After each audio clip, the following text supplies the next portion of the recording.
De la cual no he tenido oportunidad de hablar en otros foros, y creo que dado el hecho de que estamos en un simposio en el que nos han hecho la pregunta sobre lo que significa la importancia del hombre de las tierras altas para la adaptación al cambio climático, le vamos a dar un poquito más de importancia a esta parte, pero no puedo introducirme a esto si es que no hablamos un poco de la parte física inicialmente.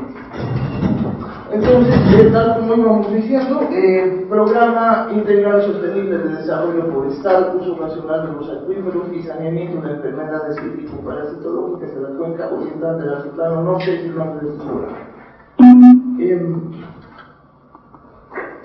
Bien, en realidad vamos a decir que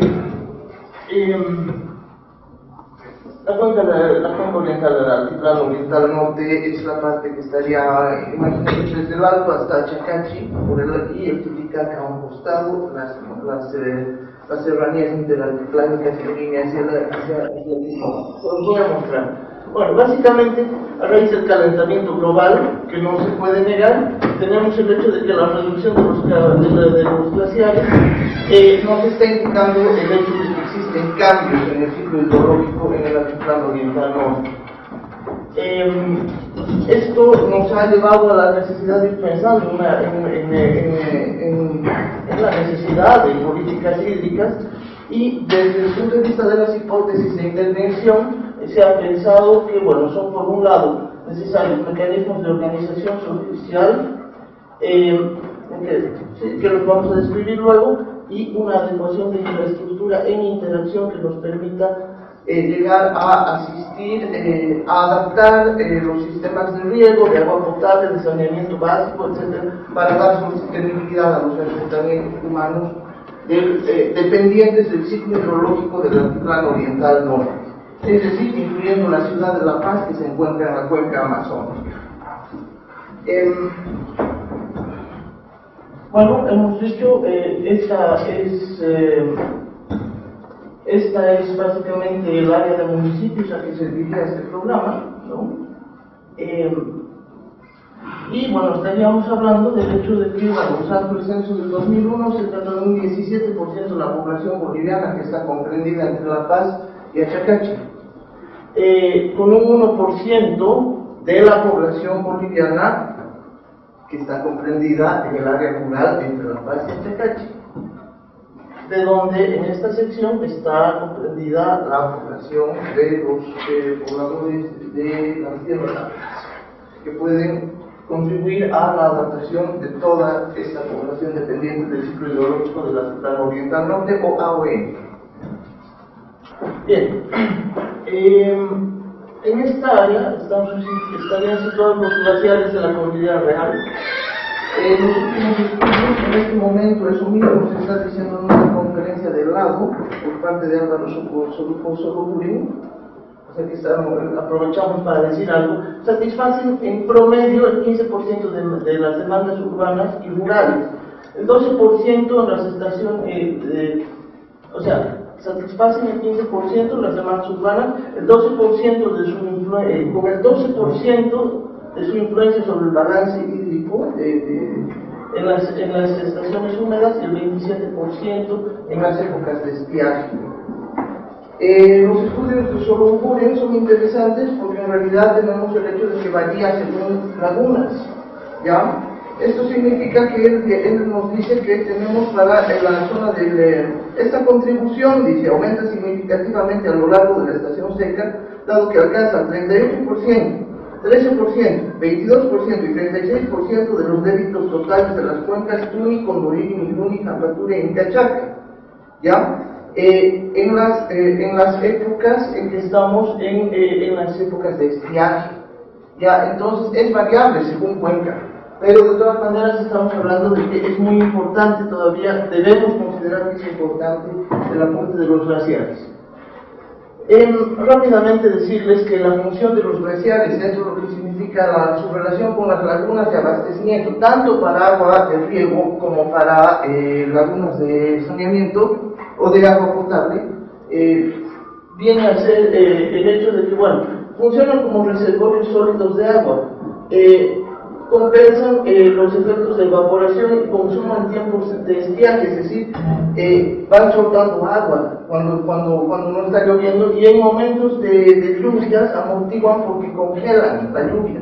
Entonces no se revientan las lagunas, una serie de cosas. La pérdida de glaciares puede llevar a problemas de no regulación, de desregulación de cuencas.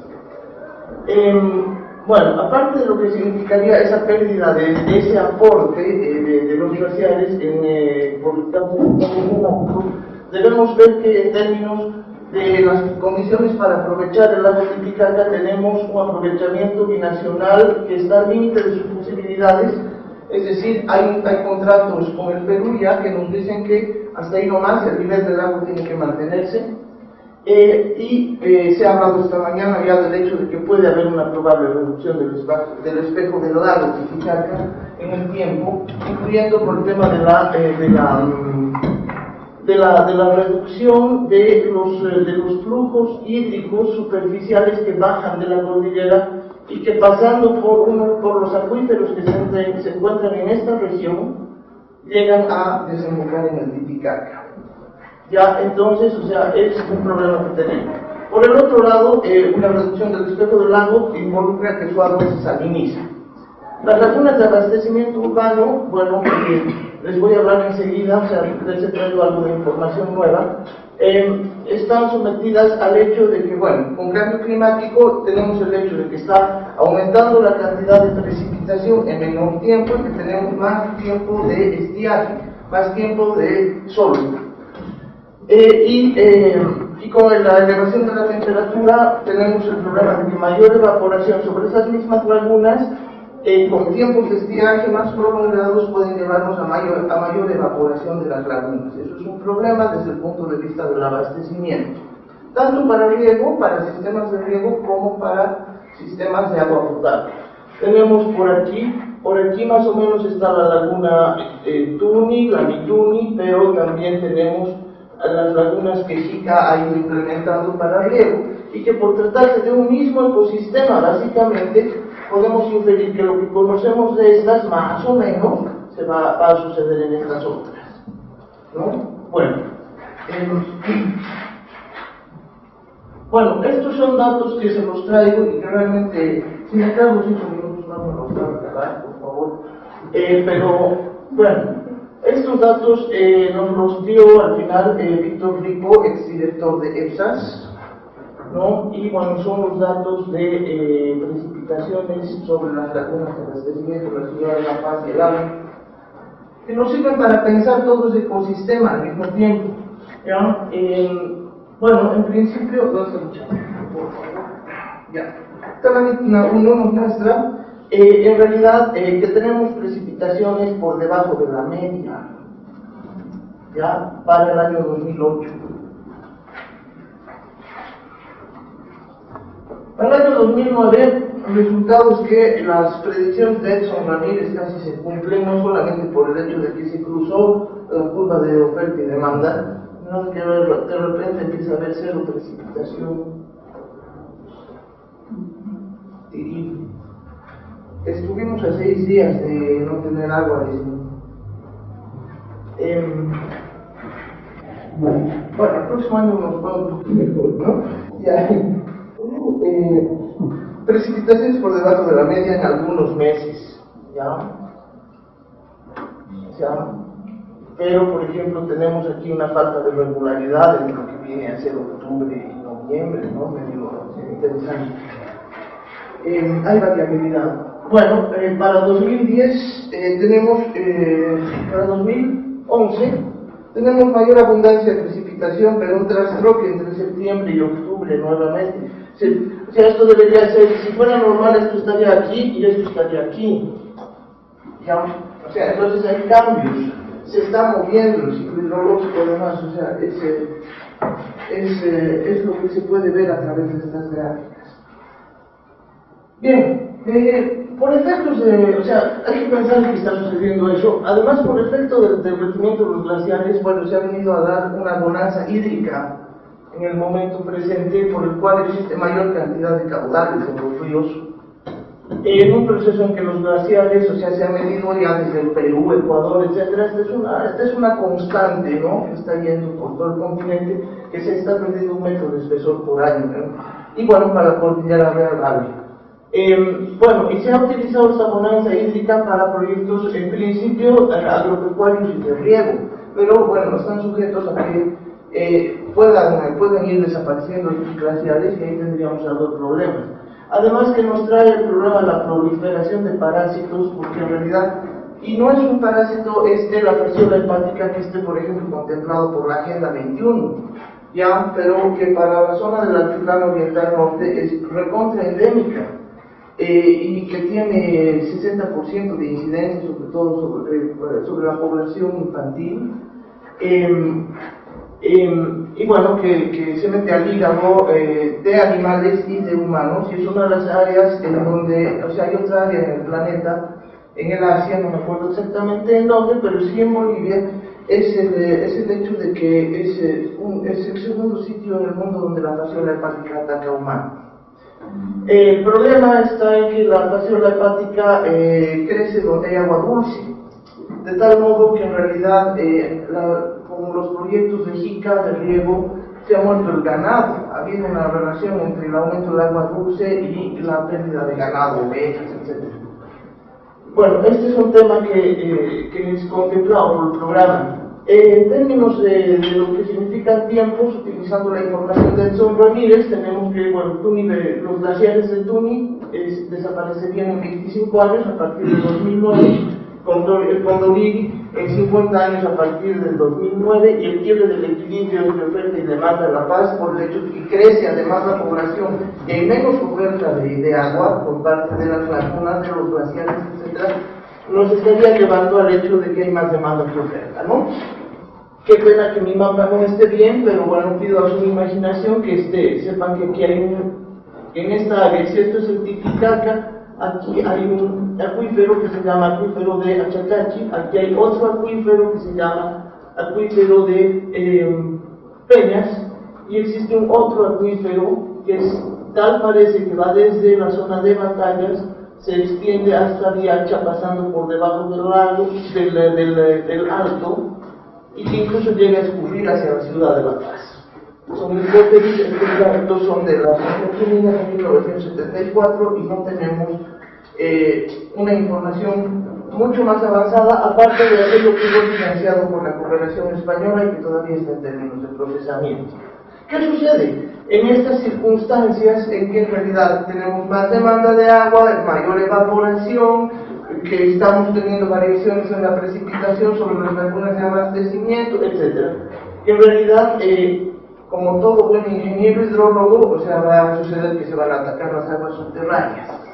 Ya, el problema del ataque a las aguas subterráneas involucra, o sea, a los acuíferos, básicamente, que son acuíferos grandes, que quieren un poco más de información sobre los acuíferos, les aconsejo al Instituto de Investigaciones Geológicas y del Medio Ambiente de la UNSA, ahí busquen a Jaime Arroyo, les pueden dar alguna copia de estos, ahí pueden encontrar algo.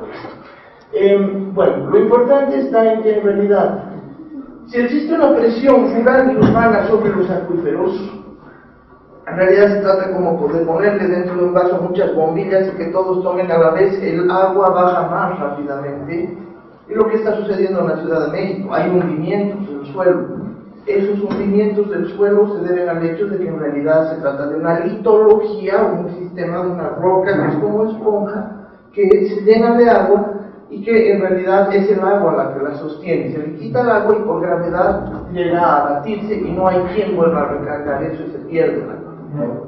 Entonces necesitamos, y tenemos el problema de que se pueden agotar rápidamente por una competencia mayor entre riego y agua potable, ciudades y campo, por el tema de que se necesita mantener seguridad alimentaria y se necesita mantener, y se necesita agua potable, etc. Se necesita un manejo adecuado. La hipótesis de intervención es que es viable dar soporte físico a un sistema de recarga y manejo adecuado de los acuíferos de Achacachi, Peñas y Pucarani a través del plantado de una masa de bosque y humedales paralela a la cordillera que como nuevo regulador hídrico por evapotranspiración, precipitación, quizás infiltración, yo ya pongo una duda ahí, permita la recarga sostenible a los acuíferos. Bueno, si ustedes tienen interés después de dar un avance, podríamos entrar a las partes más físicas de por qué funciona esto, por qué pensamos que funciona esto. Y solamente voy a quedarme en la zona del altiplano para decirles qué es lo que se está pensando. Se supone que en realidad, bueno, la zona, el área de intervención, el Alto, Achocaya, La Paz, Achacachi, esto es lo que se llama el corredor Achacachi, el Alto, en realidad, bueno, les hago una descripción física. El lago Titicaca, las cordilleras interaltiplánicas, la cordillera real. La idea consiste en poner esa faja de bosques a los pies de la cordillera real, debido al hecho de que hay indicios, hay algunos estudios que nos dicen que en realidad puede haber unas circulaciones de vientos circulares dentro de este corredor que se deben al hecho de que el Titicaca y estas serranías producen una diferencia de temperatura vertical, antes que por el agua, por el hueco del lago, y por el hecho de que el aire que entra del océano Atlántico se da la vuelta aquí al chocar contra esta pared, entonces aquí hay una circulación de vientos. Si estos árboles en realidad se ponen a evapotranspirar cuando conviene, bueno, se pone esta faja a lo largo de todo el ecosistema, no se puede poner pedacitos, no se trata de proyectos piloto, para nada, no va a servir para nada. Se trata de poner un órgano entero al sistema, de tal modo que en realidad la interacción de este bosque interactúe con toda la cordillera y recargue los tres acuíferos. Una partecita sola es difícil que en realidad dé un efecto de ecosistema. Bien, básicamente esa es ¿por qué decimos que además funciona el tema de que también nos da indicios de que esta evapotranspiración de estos árboles puede ser reinyectada a estos acuíferos? El hecho de que, siguiendo aquel mapa de Solletas y el de Roche, que lo tengo nuevamente, básicamente, y se los cuento un poco, nos dice que en el centro del lago llueve 1200 milímetros, ¿ya? En el borde del lago, en este lugar básicamente, llueven 400 milímetros, aquí, ya en Belén. Pero aquí llueven 700, de tal modo que la cordillera es factor precipitante. Entonces, si aquí tenemos unos aires que circulan, más un poco de humedad, en realidad vamos a apostar a la precipitación orográfica que luego se puede volver a precipitar hacia las aguas subterráneas.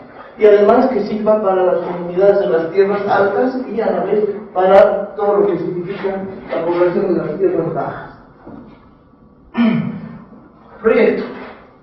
Voy a pedir 5 minutos más, hermano. O sea, permíteme, o sea, porque realmente creo que es el tema del seminario, de entrar a la parte social. El programa tiene por características 8 componentes. Se trata de plantar y manejar un bosque, dar abastecimiento hídrico a ese bosque para que prospere. Se trata de conformar una organización campesina de economía forestal. Se trata de también dotar de sistemas de infraestructuras para el manejo y recarga adecuada de los acuíferos de Achacachi, Peñas y Pucarani, aprovechando ese bosque, o sea, poniendo infraestructura hidráulica. Se trata de organizar también una entidad técnico-administrativa rural urbana de provisión hídrica público-social, de dar saneamiento y control a la contaminación de los acuíferos, que es muy importante, porque, bueno, echarle vertidos al suelo significa contaminar el agua de la que vamos a vivir, etc. Se trata de hacer un sistema que permite relacionar esa entidad técnico-administrativa que maneja los acuíferos con la Organización Campesina de Economía Forestal y de controlar los impactos ambientales del proyecto, que estarían involucrados con la pasión empática por el aumento de caudales superficiales, de agua dulce en todo caso, que eso es lo que se esperaría además. Para ir rápidamente, este es el organigrama más o menos planteado para la entidad público-social, que está inspirada en en la organización del proyecto Misicuni de Cochabamba, que vino organizado tal cual se lo conoce ahora después de la Guerra del Agua, y que en realidad tiene una gerencia que involucra a todos los actores en una misma gerencia. Y no se trata solo de autoridades, involucra autoridades y usuarios. Son todos directores, y en ese directorio se toman las decisiones de la empresa en base a modelos. Ya, esto tendríamos, bueno, en realidad me he traído una versión anterior de esto, aquí debería decir prefecturas. Debemos decir que en realidad el Ministerio del Agua respecto a esta entidad tiene las funciones de recursos jerárquicos, de regulación, siguiendo la ley. Se puede utilizar a la prefectura para que haga cumplir la normativa que este directorio participativo público social produzca. Estamos hablando de un directorio público social que en realidad sea producto de una mancomunidad o región hídrica, de una mancomunidad de municipios organizados para manejar los acuíferos de manera prorrateada y que brinde agua cruda, básicamente, tanto a regantes, tanto a asociaciones de usuarios de riego como a EPSAs. ¿Ya? Y bueno, tiene una serie de funciones como son manejar el bosque, o sea, dar abastecimiento hídrico al bosque, o sea, ser propietaria de todo el sistema de abastecimiento hídrico del bosque, que no los campesinos, sino ellos son los propietarios del bosque, de dar un plan de recarga a los acuíferos, es decir, tener modelos para tal efecto, tener condiciones de regulación entre el bosque como regulador hídrico, o sea, tener coordinación con los campesinos para manejar el bosque, tener un plan de manejo de acuíferos y un plan de distribución orientado al abastecimiento de la población, es decir, trabajando con asociaciones de riego y trabajando con contratadores de aguas. Quisiera decirles, estoy terminando, esto ya se viene, o sea, notas sobre los servicios ambientales para el sostenimiento del bosque. Debo ponerme firme como, bueno, venimos trabajando y tocando cuenta de verdad con los pies desde hace un tiempo, trabajando con campesinos. Somos una ONG de base, de nivel de base, tal como también dice la Agenda 21. Y bueno, en realidad nuestro gobierno nos dice que es difícil hablar de pago de servicios ambientales, pero es difícil decirle al gobierno que tiene la razón en este momento, porque en realidad sucede que si ustedes le dicen a un campesino, bueno, desde hoy día en las tierras altas vamos a sembrar bosque, y él dice, ¿y mis llamas? ¿Dónde voy a poner mis llamas? ¿O quién me va a pagar? Yo vivo de mis llamas, ¿no? Entonces lo que se necesita básicamente es considerar algunas cosas. En principio tenemos un hecho de ecosistema que sucedió en 1952, fue una reforma agraria, es un hecho de ecosistema, es histórico y organiza el modo de vivir en el lugar. Entonces el bosque debe ser de propiedad de los campesinos con tierras altas, en principio. En segundo término, es una opción de los campesinos el plantar bosque en vez de utilizar su tierra en otros usos, porque de eso viven además. ¿No? El tercer punto de que es necesario de que sea de propiedad de los campesinos, de que no, o sea, bueno, y eso es obvio, es el hecho de que además ellos mismos lo cuidarían, no habría violencia, o sea, no necesitaríamos un órgano policíaco necesariamente para manejar ese bosque, ni los humedales, tomando la palabra a Horacio Rorini. En otro tema, el pago de servicios ambientales para que estas personas mantengan bosque es por parte de los consumidores rurales y urbanos de las tierras bajas, es decir, de quienes usan agua potable y riego. Está orientado a establecer una compensación justa por el servicio ambiental de reforzar el ciclo hidrológico, estableciendo cambios en el uso del suelo por parte de los campesinos de las tierras altas. La palabra cuota es clave, sociológica. La cancelación debe realizarse por conservar el bosque desde su fase de plantines, es decir, no es cuando ya haya bosque, o sea, tenemos que empezar desde chiquititos, ¿no? El bosque será administrado según un modelo económico campesino eficaz basado en estructuras socioeconómicas propias de ellos para ofertar servicios de utilidad pública. Y esa conciencia es importante. no es que en realidad estamos yendo a rescatar saberes por los saberes mismos, sino que en realidad es una población que se rescata a sí misma y que usa su conocimiento para su conocimiento de organización social para producir, de producción y de distribución de la riqueza para ofertar un producto por el cual recibe un pago, ¿no? Y desde ese punto de vista se hace también responsable de su vida y de la vida de otros, y a la vez los otros deben reconocer ese movimiento. Por el momento ya existen algunos acuerdos suscritos con comunidades campesinas que expresan su voluntad de brindar servicio en esas condiciones en municipios rurales que lo reprendan. La Paz, etc., nos han dado la oportunidad de hacer seminarios, etcétera, pero están esperando algunos resultados más. Desde el punto de vista de la organización de de cómo hacer una organización campesina de economía forestal, partimos de la CED en este caso, porque estamos hablando del Altiplano Oriental Norte, con la cual haríamos una especie de OECA, ¿no? Pero en este caso, de economía forestal.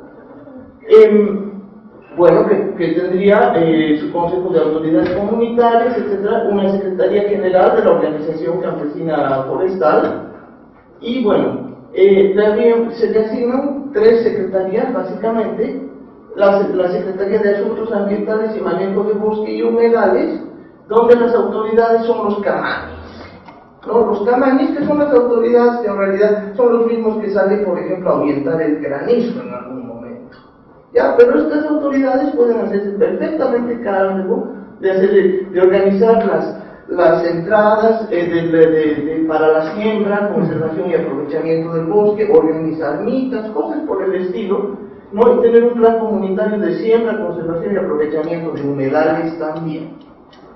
¿No ven, querido Horacio? ¿No? Eso significa que estos camanis serían la base misma para dar vida a un plan de manejo del bosque.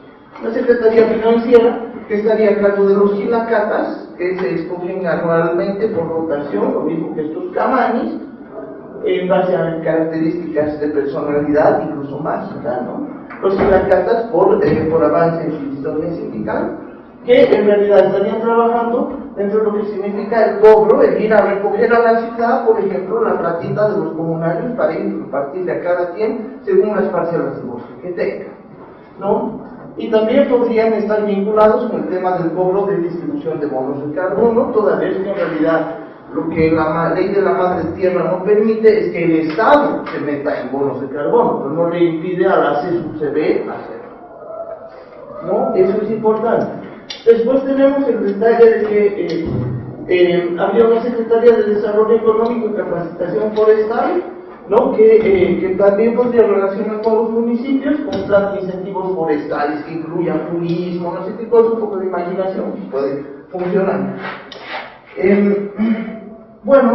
Estoy terminando, me falta una lámina más. La entidad público-social, es importante decirla, esta entidad público-social técnico-administrativa de los acuíferos tiene la importancia de manejar el agua para fines urbanos rurales, manejando agua de los acuíferos, en la medida en que además tenemos que conservar el agua bajo tierra para defendernos de la evaporación, ¿ya? Desde el punto de vista técnico, para manejarse en ese directorio que puede ser grande, se necesitan modelos de optimización hídrico-meteorológicos y de hidrogeológicos, obviamente, de tal modo que se trabaje sobre lo que son las capacidades reales del sistema, trabajando sobre un modelamiento sobre la cuenca, o sea, específico para la cuenca.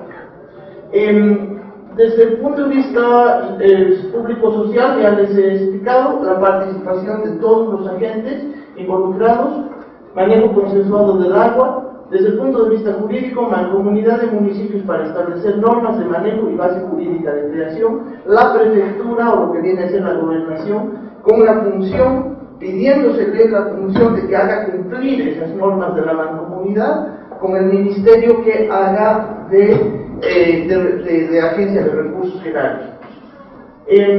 Tendría en sus manos ya los protocolos para el sistema de pagos ambientales, que es una ecuación simple de proporciones, o sea, de proporcionalidad, tanto usas, tanto pagas, ¿no? De bosque. El sistema de control de parásitos se encargaría también esta propia empresa de hacer su propia mitigación, y la Organización Campesina de Economía Forestal tendría por funciones hacer un uso diversificado del bosque y humedales, tendría una función estrictamente ambiental sin posibilidad de atribución de propiedades de recursos hídricos. ¿Por qué? Porque el bosque no es el agua exactamente, sino en realidad es un mecanismo de adaptación simplemente, ¿no? Y tendría por beneficio el tema del fondo de servicio ambiental. Bueno, mi última lámina básicamente es esta. Los efectos esperados, la situación con proyecto es que, bueno, habíamos creado una masa boscosa que permita interactuar, modificar el ciclo hidrológico del altiplano oriental norte, que daría recarga hídrica a los acuíferos. Tendríamos un sistema de abastecimiento público transversal rural y urbano, con sistemas prorrateados de uso de los tres acuíferos, de tal modo que se vaya compensando su nivel en base a modelos, que eso sería lo óptimo. Y tendríamos agua, se buscaría tener agua de calidad, ¿no? O sea, agua de calidad. Riego, para riego, agua potable, saneamiento básico. Tal vez vendría en todo caso algún tipo de participaciones en cobro de dinero por parte de los municipios, cosa que no está legislada ahorita, y los pobladores de las tierras altas tendrían un beneficio. Bueno, básicamente les he dicho lo que tenemos por resultados, recarga de los acuíferos, es esto mismo. Y desde el punto de vista social es esto, ¿no? Tendríamos insumos de administración y protocolos para el diseño y rehabilitación del sistema de pagos de servicios ambientales, modelos de economía campesina basados en estructuras socioeconómicas propias para ofertar servicios de utilidad pública y mecanismos de participación público-social en políticas de reducción de riesgos climáticos. Por esto creo que está dicho. Yo les agradezco mucho por su atención. No sé si tienen alguna pregunta.